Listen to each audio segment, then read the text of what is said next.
네, 저희 패널 세션 시작하겠습니다. 저는 반도체공학회 신현철 회장입니다. 몇 달 전에 이제 이 행사에 대한 얘기를 듣고 이제 같이 반도체공학회하고 같이 이런 세션을 한번 만들어보고 이런 내용을 하자라는 얘기를 들었고요. 그래서 정말로 우리나라 AI 반도체의 권위자이신 유해준 교수님과 또 박성현 대표님 모셔서 톡을 들었고, 그 다음에 사실은 계획을 거창하게 패널 세션을 좀 오래 하려고 그랬는데 시간이 없다고 제가 빨리 끝내다 달라는 얘기를 들어가지고 시간을 맞춰야 될 것 같습니다. 앞에서 그런데 이제 빨리 끝내긴 할 텐데 유해준 교수님이나 박성현 대표님이 중요한 얘기를 다 하셨고, 거기에 대한 제가 준비했던 토론의 주제에 대한 얘기들도 이미 다 많이 하셨습니다. 저희가 무엇이 부족하고 무엇을 해야 되고 어떻게 해야 될지 그런 얘기들을 이미 하셨습니다. 우리나라가 반도체를 잘합니다. 다 아시는 얘기겠지만 한 30년 전에 삼성전자가 메모리 반도체 256메가 세계 1등으로 개발하고 그 이후로 한 30년 동안 1등을 해왔습니다. 근데 어느 순간에 하다 보니까 세상이 좀 바뀌어서 지금은 이제 다들 엔비디아의 젠슨왕의 입을 쳐다보고 있고, 얼마 전에 대만에서 컴퓨텍스라는 행사에서 젠슨왕이 키노트를 하면서 말했던 것들을 보고 충격 내지는 두려움을 갖고 있는 상황이고요. 우리가 지금 GPU하고, 그러니까 젠슨왕이 엔비디아의 GPU와 쿠다, 그다음에 엔비링크 이런 거에 대한 어떤 에코시스템이 너무 공고하게 돼 있고 거기와 경쟁하는 게 어렵다는 거는 주지의 사실이고, 지금 앞선 발표하실 때도 그런 얘기를 하셨고 우리가 어떻게 해야 되겠다라는 얘기들을 좀 하셨죠. 그래서 그런 거에 대한 얘기들을 좀 패널 토의를 해보려고 주제를 좀 정리를 해봤는데요. 이게 혹시 뜰 수 있을까요? 슬라이드가? 예. 사실은 이제 패널 토의의 주제를 4가지를 제가 좀 정리를 해봤는데, 요걸 하나씩 하면은 시간이 조금 부족할 것 같고요. 이제 한 번에 제가 주제를 좀 말씀을 드리고, 여기 패널 토의자들이 전체적으로 이렇게 의견을 말하는 그런 시간을 가졌으면 좋겠습니다. 저희가 이제 지금 이 세션이 AI 반도체입니다. 인공지능 반도체라는 건데, 반도체를 개발하기 우리가 이제 경쟁력을 갖기 위해서 첫 번째가 칩 경쟁력이 있어야 되는, 그러니까 잘 만들어야 되는 거죠. 반도체 칩을 잘 만들어야 되는 거죠. 그래서 우리가 지금 GPU로 대표되는 AI 반도체가 지금 데이터 센터용으로 나가고 있는데, 지금 리벨리온에서 말씀하신 것, 박성현 대표님이 말씀하신 것처럼 이제 우리가 어떤 특별한 목적에 특화된 반도체의 경우에는 인퍼런스를 위한 거랄지, 그럴 때는 이제 NPU를 중심으로 하는 그런 반도체를 개발할 수 있고, 그런 쪽에 우리가 좀 해야 되지 않을까라는 생각에 과기정통부의 과제도 또 산업부의 과제도 그런 것들이 많이 진행이 되고 있습니다.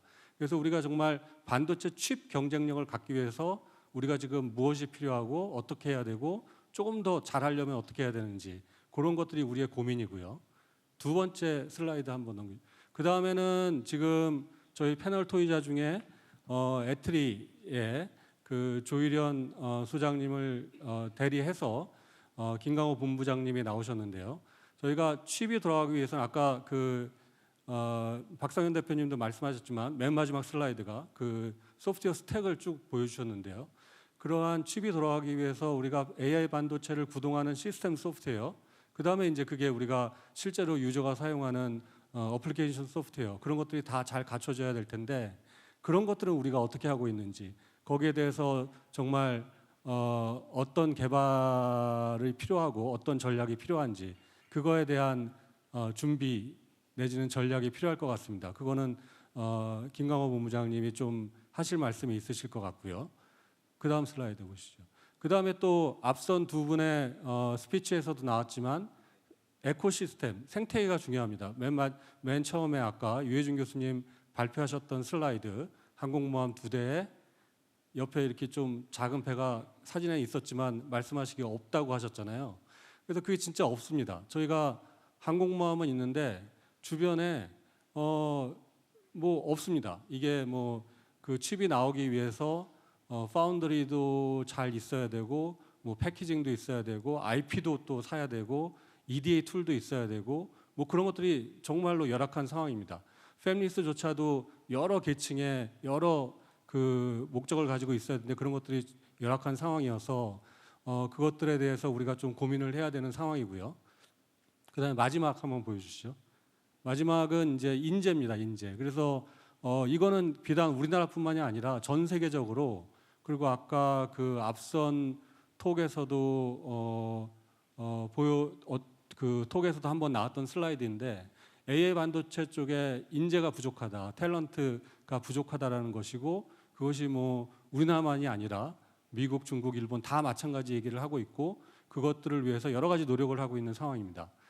또 한편에서는 요 그림의 오른쪽 그림에 보면은 그 AI 엔지니어의 순 이동, 그래서 인재가 어느 나라에는 들어가고 있고 어느 나라에서는 빠져나오고 있는데 한국은 좋은 인재가 또 빠져나가는 나라에 속하기도 합니다. 워낙 없는 작은 나라인데 그것도 어려운 일이죠. 그래서 좋은 인재를 양성해야 되기도 하고 또 좋은 인재를 잘 우리가 그 포용할 수 있는 좋은 그 일을 할 수 있는 터전을 마련해 줘야 되는 그런 상황이 있습니다. 그래서 이 네 가지에 대해서 그러니까 칩 경쟁력, 소프트웨어 경쟁력, 그다음에 생태계, 그다음에 인력에 대해서 좀 말씀을 차근차근 나눴으면 좋겠는데요. 한 10분 정도 있으니까 저희 패널 토의자들께서 그 좀 자유롭게 어떤 주제든지 간에 말씀을 해주셨으면 좋겠고요. 말씀을 제일 안 하신 지금 현재 지금까지 말씀을 제일 안 하신 김강호 본부장님부터 말씀을 해주시면 좋을 것 같습니다. 예, 안녕하십니까. 전자통신연구원의 김강호라고 합니다. 예, 반갑습니다. 오늘 부득이하게 조희정 소장님 대신해서 참석하게 되는 양해 부탁드립니다. 지금 두 분께서는 AI 반도체 하드웨어 개발의 전문가이시고 굉장한 성과를 많이 내신 것 같습니다. 그래서 AI 반도체 하드웨어 분야에서는 저희가 굉장히 큰 아주 우수한 경쟁력을 가지고 있다고 생각을 합니다. 근데 이 AI 반도체가 가진 기능이나 성능을 유저한테 딜리버하려면 결국 소프트웨어 스택을 통해야 되는데요. 이 소프트웨어 스택을 만드는 게 사실 만만치 않습니다. 그러니까 보통 보면 하드웨어는 딱딱하니까 만들기 어렵고 그 기간도 많이 걸린다고 이해를 하는데 소프트웨어 쪽은 말랑말랑해 보이잖아요. 그러니까 이거는 그냥 적당한 시간만 대충 들이면 만들 수 있을 거라고 생각하는데 생각보다 아니 생각하신 것보다 훨씬 더 어렵습니다. 그게 소프트웨어 아키텍처도 만들어야 되고 전력, 성능 최적화 여러 가지 성능 튜닝들을 많이 해야 되기 때문에 굉장히 어려운 일입니다. 그리고 AI라는 테크놀로지에 집중이 되어 있지만 결국엔 AI라는 기술이 컴퓨팅 시스템 위에서 돌아갑니다. 컴퓨팅 시스템과 소프트웨어로 돌아가는데 그게 핵심은 그리고 AI의 성능에 AI 컴퓨팅과 소프트웨어가 굉장히 많이 소프트웨어가 많이 기여하게 됩니다. 그런데 아쉽게도 AI와 하드웨어는 많이 조명을 받는 반면에 중간에 있는 소프트웨어 컴퓨팅은 많이 시스템 소프트웨어는 많이 집중을 받지 못하는 면에서 좀 아쉬운 면이 있는데 여기서 좀 그게 더 중요하다는 걸 말씀드리고 싶습니다. 2030년이 되면 국산 AI 반도체 비율을 국가 AI 컴퓨팅 센터에 국산 AI 반도체 비율을 50%까지 높인다고 지금 계획을 잡고 있습니다. 근데 이렇게 잘 만든 반도체 활용률을 높이려면 그 소프트웨어가 굉장히 중요하거든요. 아까도 말씀드렸지만 AI가 컴퓨팅 시스템 위에 소프트웨어로 돌아가기 때문입니다. 최근에도 많이 들어보셨겠지만 엔비디아가 쿠다 플랫폼을 굉장히 많은 시간과 노력을 들여서 개발했습니다. 초기의 개발부터 어느 정도 안정될 때까지 10년 이상 시간이 걸렸고요. 그리고 최근에 엔비디아는 소프트웨어 플랫폼 기업이라고 주장을 하고 있습니다. 하드웨어가 중심인 듯 하지만 전체 경쟁력을 좌우하는 건 소프트웨어 플랫폼이기 때문에 그렇게 주장하는 걸로 알고 있습니다. 그리고 최근에 1월쯤에 그 딥시크 사례도 보면 그 딥시크가 굉장히 성과를 보이는데 그 성과의 많은 부분이 그 시스템 소프트웨어와 소프트웨어에서 나온 결과라고 보시면 될 것 같습니다. 그래서 아무리 좋은 칩을 개발하더라도 그 고도화된 그 소프트웨어가 없으면 무용지물인 거죠.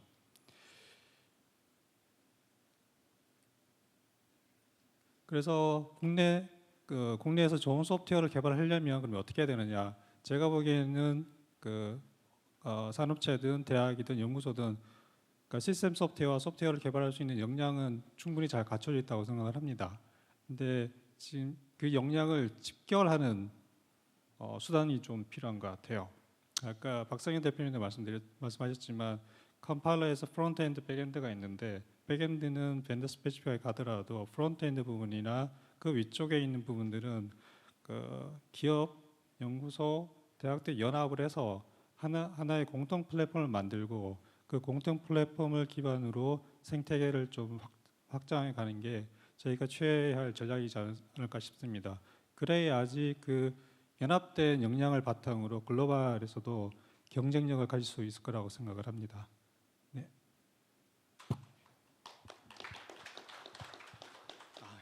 네, 감사합니다. 그 박성현 대표님 칩 개발과 그 다음에 소프트웨어 그런 거에 대해서 느끼셨던 거를 좀 한번 간단하게 말씀해 주시면 좋을 것 같습니다.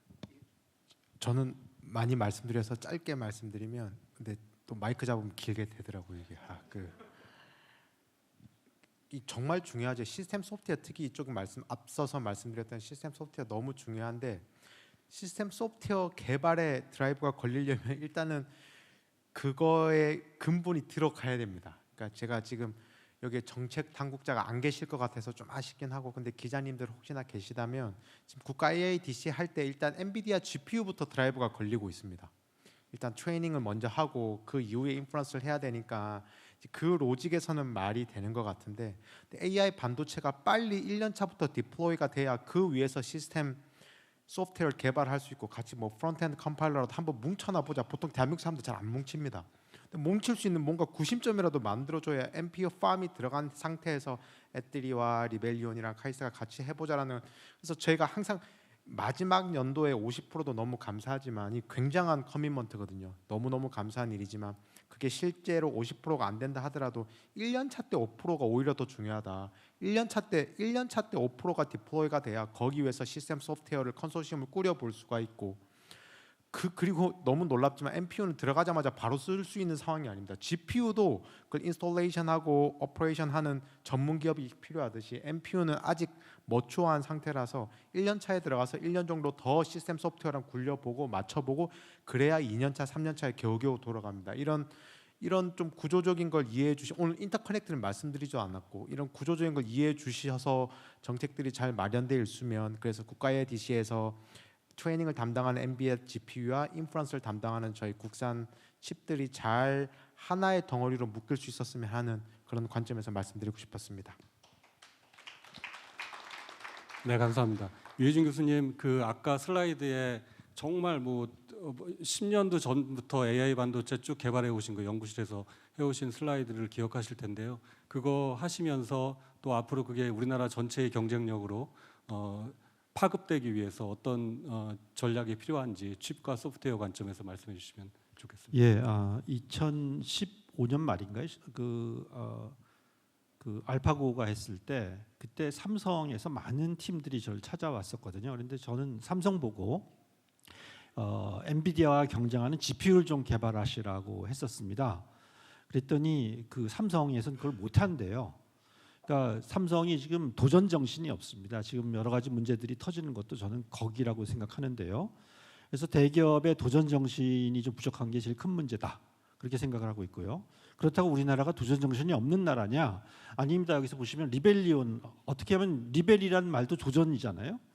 이런 회사들이 많이 있는데 또 이런 그 스타트업이나 중소기업의 문제는 생태계에서 이거 받쳐주지를 못해요.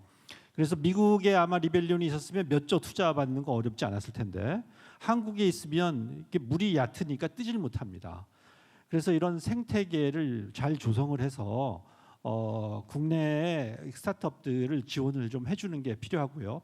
또한 이런 생태계가 왜 중요하냐면 이런 스타트업들이 처음 제품을 만들지만 그 후속 제품도 또 나와야 되는 거거든요.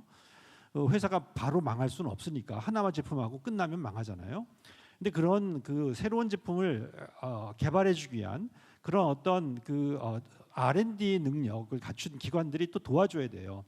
그러니까 그런 어떤 생태계가 좀 필요한데 그런 게 제대로 안 돼 있다는 게 제일 큰 문제입니다. 그래서 생태계를 빨리 살리는 게 우리나라에서 제일 중요한데 이 분야에서 다행스럽게도 AIX라고 요즘에 시작되고 있습니다. 즉 AI를 가지고 산업을 바꾸자 또는 사회를 바꾸자 하는 시도가 있거든요. 아까 말씀드렸듯이 가전이라든가 자동차, 스마트폰 같은데 빨리 AI를 도입해서 우리나라 산업들을 전방위적으로 다 바꾸자. 그런 데에서는 우리나라가 비록 늦었지만 다른 앞에서 알고리즘이나 칩에서 늦었지만 AIX에서만은 우리나라가 앞서갈 수가 있습니다. 또한 이런 AIX를 잘 하면 앞에 AI 반도체들의 그 유시지, 즉 사용차가 늘기 때문에 이런 면으로도 큰 효과가 있다고 생각을 해요. 그래서 AIX를 더더욱 가열차게 추진할 필요가 있다. 그게 우리나라에서 제일 중요한 면이다라고 생각을 하고 있고요. 또 인력 양성, 전 뭐 여기서 유일하게 교수니까 인력 양성이나 아니면 인력 유출 뭐 말씀하셨는데 저희 학생들이 한국에 취직하면 1억 연봉 받기 어려운데 실리콘밸리에 뭐 애플 이런 데 가면 연봉 3, 4억 쉽게 받거든요. 그러면 명확 하나입니다. 그냥 미국으로 갈 수밖에 없어요. 근데 우리나라에서 AI 반도체 엔지니어들의 연봉을 실리콘밸리처럼 준다면 아마 외국에서 우리나라로 유입이 될 겁니다. 지금 반도체 인력들의 대우가 너무 형편없는 게 문제가 되지 않을까. 특히 뭐 요즘에 의사 어쩌고 하면서 학생들마저도 의욕을 꺾게 만드는 게 이게 가장 큰 문제라고 생각합니다. 그래서 좀 더 이쪽에 대우를 잘해주는 게 가장 중요하다고 생각합니다. 예, 감사합니다.